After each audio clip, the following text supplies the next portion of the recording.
Cette capsule a pour objectif de vous aider à créer une campagne qui permettra de développer des compétences numériques par vos élèves. Donc pour ce faire, première chose, il faut que l'enseignant ait créé son compte sur pix.fr, ce que je vous conseille de faire pour être indépendant de mon bureau numérique et ainsi, si vous changez d'établissement, de ne pas perdre vos données concernant pix.fr. De plus, pix.fr permet de se connecter à Pixorga.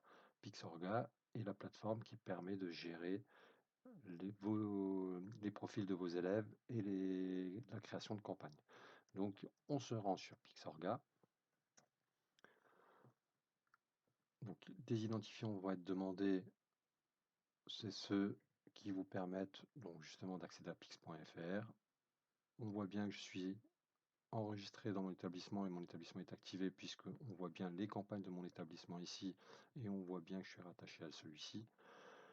Les campagnes, c'est la même chose que le parcours. Les campagnes, simplement, c'est pour les enseignants. Les parcours, ce sont pour les élèves, mais ils traitent de la même compétence ou du même parcours que vous aurez proposé.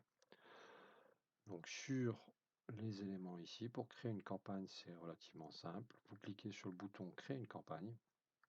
Vous lui donnez un nom. Vous décidez de l'objectif de votre campagne. Donc, le premier objectif, lorsque vous n'avez jamais créé de campagne pour vos élèves, il va falloir collecter les profils Pix des participants. Donc, la première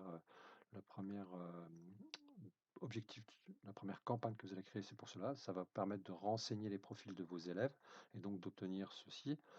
Et ensuite, vous pourrez faire l'évaluation des participants. Donc, c'est ce que je vais faire ici parce que quand vous faites l'évaluation des participants, toutes les compétences du cadre de référence des compétences numériques sont renseignées ici et les parcours sont déjà préconstruits par la plateforme Pix. Donc, on peut par exemple proposer gérer les données puisque ce qui nous intéresse en fonction de notre stratégie globale de formation. Souhaitez-vous demander un identifiant? Non, parce que cet identifiant l'identification se réalisera par le GAR, donc pas besoin de la multiplier. On donne un test. Moi, j'écris test pour le titre de parcours. On peut noter un texte d'accueil qui permettra d'expliquer éventuellement à l'élève, ou en tout cas donner des explications supplémentaires. Et on peut ainsi créer la campagne. Donc, je ne le fais pas ici, mais en sachant que lorsque vous aurez créé la campagne, elle sera disponible par ce biais-là. Donc, ce qui est intéressant, on va revoir toutes les informations qui sont liées à la campagne.